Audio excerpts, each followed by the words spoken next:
everyone, welcome to Logan Smosh Pig. Glad to have you here. Do me a favor and please subscribe if you haven't already. Gather round, bookworms, because the time has come for a new episode of Rock and Read. Today, you will get to hear chapter 19 of The Lives of Brian by AC/DC's longtime lead singer, Brian Johnson. Now, let's see how chapter 19 unfolds. I didn't so much drive back to Newcastle as float. It wasn't that I thought that I'd got the job, quite the opposite. I was more convinced than ever that the job was a fairy tale. I was too old, too short, and definitely not Australian enough. But none of that mattered. I was just on a high from the once-in-a-lifetime experience of singing with a band as good as AC/DC. And of course, I had a check for £350 in my pocket, with the promise of repeat fees and more work from Andre to come. Life was good. In fact, it had never been better. I couldn't wait to tell the lads in the band about my wild experience in London. Since the audition was already over, and clearly wouldn't lead to anything, they'd have no reason to worry that it would affect the band or the album we had started to make. But when I walked into the shop the next morning, the phone was already ringing. Hello? "See Peter Minch would like to talk from you." Olga, the very last person I'd been expecting to hear from, especially at this hour. Okay then, I said. When would be a good time? "Remain on the line." Then, "Hey, good morning, Brian. It's Peter." "Oh, hello, Peter," I said. "Look, I just want to thank you for last night. That was one of the greatest experiences of my life. Would you please thank the lads? They really couldn't have been nicer." Peter chuckled down the line. "You'll get used to Angus. He's a man of few words," he said. "The brown ale was a lovely touch," I told him. "Listen, we'd like you to come back," he said. Oh. The flat-out rejection that I'd been expecting would have been far easier to handle than a second audition, which meant more nerves, more raised hopes, and more uncertainty. And as usual, the logistics would be a nightmare. We now had a serious backlog of final jobs. I had promised Joanne and Kala that I'd take them out at the weekend, and I had a show that night. This would have been a Tuesday or a Wednesday, followed by gigs all weekend. We even had a gig lined up for Monday at Heaton Buffs, and that was going to be a big one, with a crowd of 300 to 400 people. "Okay," I said, desperately trying to think of how I could make yet another midweek drive to London work, but this time without the convenient cover story of needing to record a jingle for a Hoover advert. "How about, next Wednesday?" "We were thinking tomorrow," said Peter. "We can fly you down if that helps." I was sweating now. This was all moving so fast, and I hated the feeling of losing control. "Oh, no, I told Peter. "I'll drive. I like to drive." Which of course meant, if I drive, I'll be in control. I can just jump in my car at any moment and take off. "Fair enough," said Peter, "but we insist on paying for your petrol and all your other expenses." "That's very good of you." "Just one more thing," he added. Oh. Here comes the catch. "Can you learn Highway to Hell before you get here?" I grinned. That wasn't much of a catch. I love that song. If you'd have been driving down the A1 to London the following day, you might have passed a 32-year-old Geordie in a cloth cap, driving a borrowed Toyota Crown at 70 plus, singing his head off to a cassette of Highway to Hell. A friend of mine had insisted on lending me the Toyota. Simon Robinson was his name. He ran a rust-proofing business around the corner from the vinyl shop, because he was convinced that the Jag wouldn't survive a second round trip to London.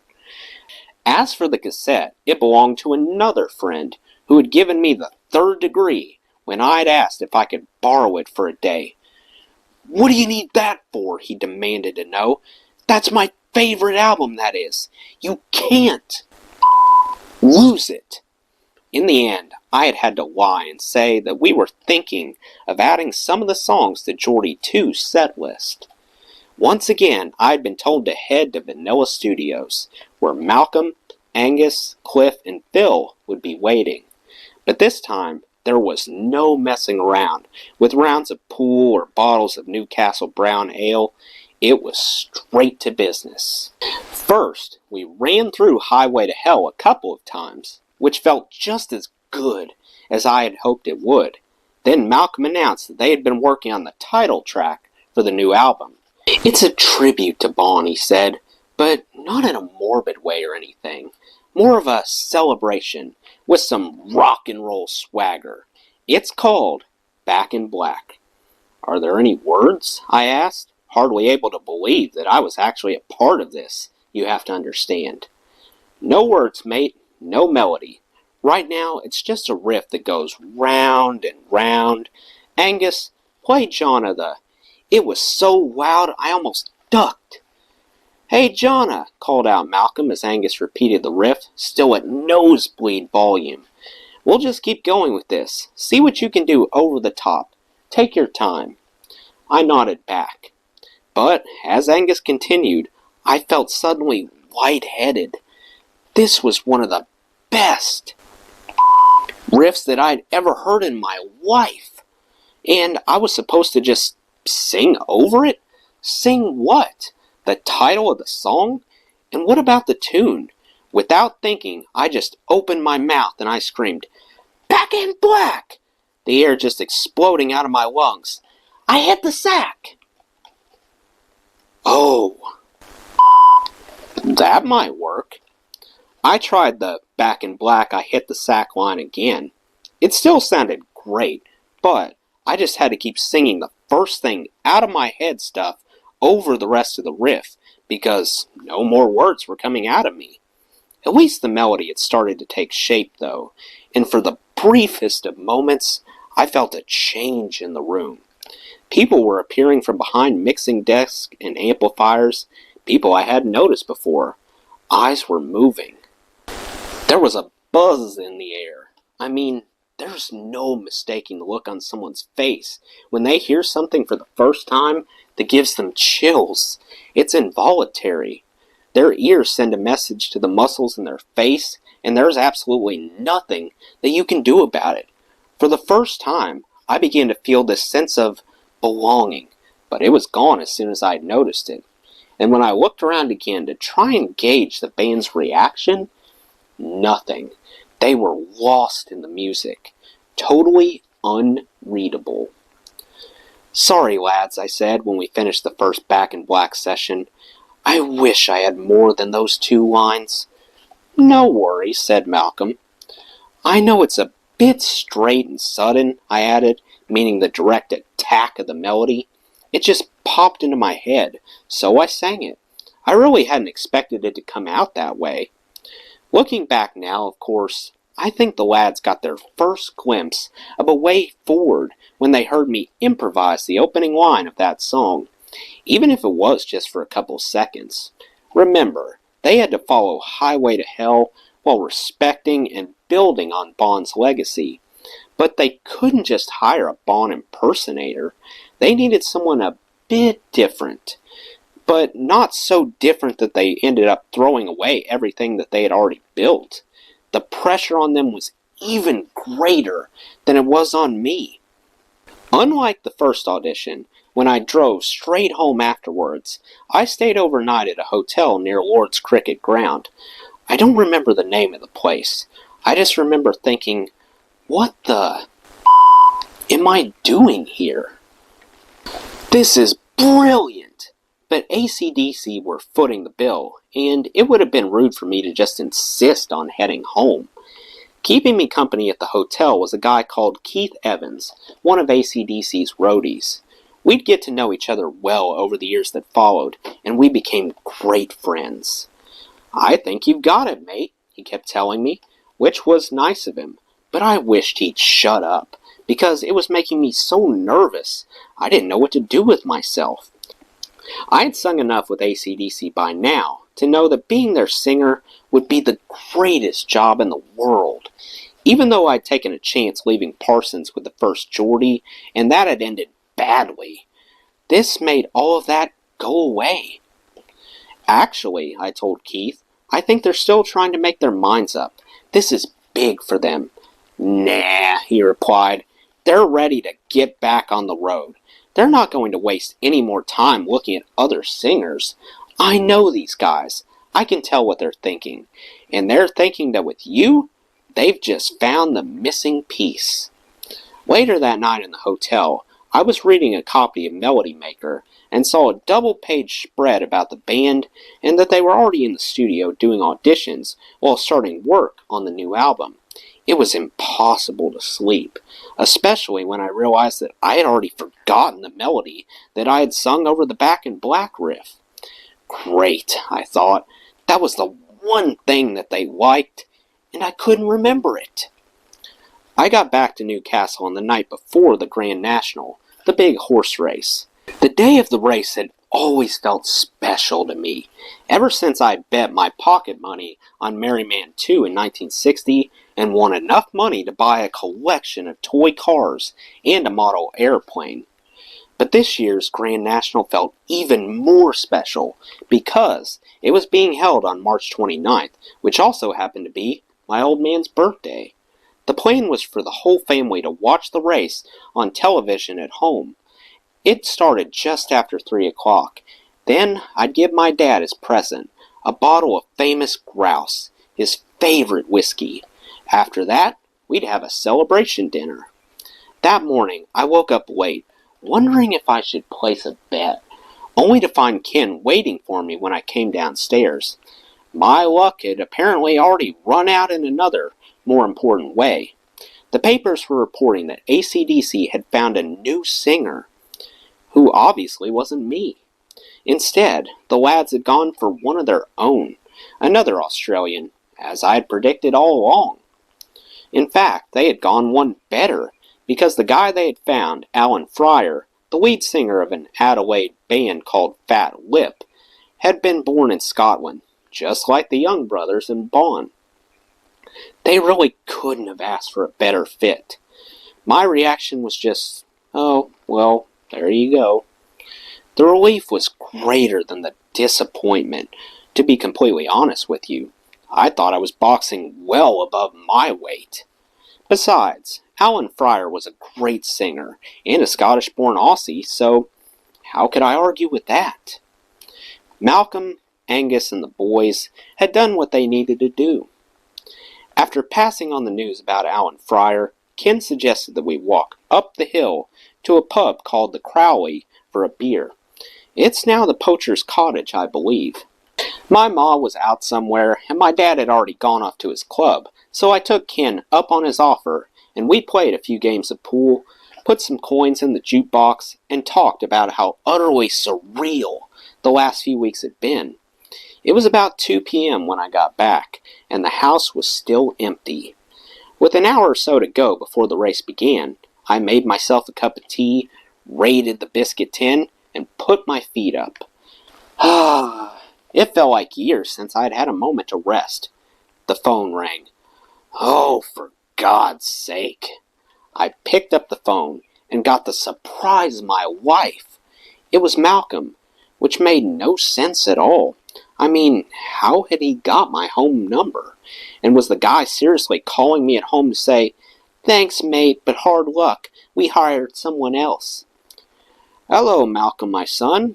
I was feeling a lot more relaxed with him than I had been before, now that I knew for sure that I was out of the running. "Are you doing all right?" "Yeah, I'm all right," he said. "Glad to hear it. So what's up?" "Look, Brian, we were just thinking, are you okay to come back down here and start working on more tracks for the new album? We really liked the way Back in Black was going." There was a long pause. I took the phone handset away from my ear and looked at it, thinking, Either I'm hallucinating from the beers of the Crowley, or this guy's taking the piss. What do you mean? I asked. Well, we've got to make this new album, you know. Mate, I don't understand, I said. I just read in the press that Alan Fryer is your new singer. Oh, no. They got that wrong, mate. Totally wrong. The guy didn't even audition. Suddenly my chest tightened. Are you trying to tell me that I'm in the band? I was hardly able to get the words out. Well, you know, Malcolm laughed softly, deflecting the question. God bless him, but he was just as scared of getting burned as I was. Look, Malcolm, I said, deciding to be bluntly honest, you're a good lad. I had a great time with you and the boys, but I'm having a hard time believing there's no bull going on here. So I'm going to put the phone down. And if you're really serious, would you ring me back in 10 minutes and tell me that news again? Because I'm confused, and I feel like I'm dreaming. Okay, Brian, said Malcolm. I understand. I'll call you back in 10 minutes. Click. I was frozen. I just sat there, staring into space, counting down the 10 longest minutes of my life. If this was real, it meant that everything I'd been through for the last 10 years had been worth it. Throwing myself out of the back of a plane for a PA system, giving up a good career at Parsons for a band that had only one top 10 hit, slumming it on the road for months, no, years at a time, falling for every music industry racket ever invented, ending up so broke I had to go to court to stop my house being repossessed, my marriage disintegrating, moving back in with my parents, dealing with all those pompous working men's club concert chairmen with their rules and regulations and decibel meters and disciplinary tribunals. All right, Brian, it's Malcolm again, calling you back like I said I would. Look, we've got to leave town in a week or two to start recording the new album, so we need you to come down to the rehearsal studio tomorrow and start getting ready. So, if you're up for that. So, I really do have the job, I asked? I'm not just going to be the backup guy or something? There was a long pause. Malcolm took a deep breath. Well, he said with a hint of mischief in his voice, like he was enjoying keeping me in suspense, it's yours if you want it, mate. And with that, I went from being a vinyl roof fitter to the new lead singer of one of the most exciting bands in the world. It was quite a moment. It left me totally paralyzed, in fact. Brian, said Malcolm after a couple of moments had passed, you still there?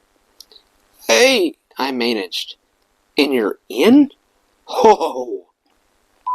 Yeah! Where do I sign? You know, you're gonna have to take a fair bit of flack, right, mate? Because our band, they hate us. The critics, the establishment, and it's going to take the fans a while to adjust. Are you sure you can take all that heat, Jonna? No, I grinned, but who gives a?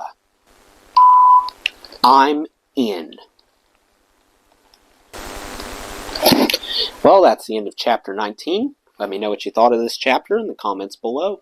That does it for today's video, guys. I hope you enjoyed. Make sure to like, comment, and subscribe if you haven't already. I really appreciate the support. I'll see you next time. Till then, rock on.